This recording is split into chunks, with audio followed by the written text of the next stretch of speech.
ദായിൽ furniture and interior, Poozhinkunnu, Alathiyur.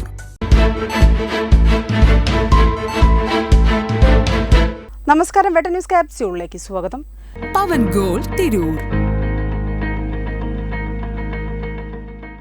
ജില്ലാ police മേധാവിയുടെ നേതൃത്വത്തിൽ നടക്കുന്ന ലഹരി വിരുദ്ധ ഓപ്പറേഷനായ ഡി ഹണ്ടിന്റെ ഭാഗമായുള്ള ലഹരിവേട്ട താനൂരിൽ തുടരുന്നു. താനൂർ, വാഴക്കതെരുവ്, ഹാർബർ എന്നിവിടങ്ങളിൽ കഞ്ചാവ് കച്ചവടം ചെയ്യുന്ന 2 പേരെയും കഞ്ചാവ് ഉപയോഗിച്ചുകൊണ്ടിരിക്കുന്ന 2 പേരെയുമാണ് ബുധനാഴ്ച താനൂർ പോലീസ് പിടികൂടിയത്. താനൂർ ചെറിയ മൊയ്തീൻഖാനകത്ത് ഷഹനൻ, എടക്കടപ്പുറം ചേക്കാമാടത്ത് മുജീബ് റഹ്മാൻ എന്നിവരാണ് പിടിയിലായ കഞ്ചാവ് വിൽപ്പനക്കാർ. 40 ഗ്രാം കഞ്ചാവാണ് ഇരുവരിൽ നിന്നുമായി പോലീസ് പിടിച്ചെടുത്തത്.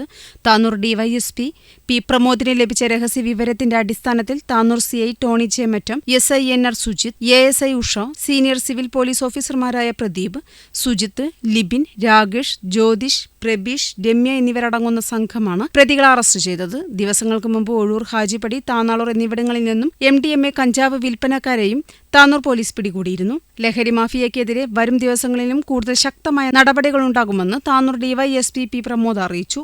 വെട്ട ന്യൂസ്, താനൂർ. എന്റെ ഇഷ്ടങ്ങൾ എന്റെ ഫാമിലിക്ക് അറിയാം. Family wedding centre.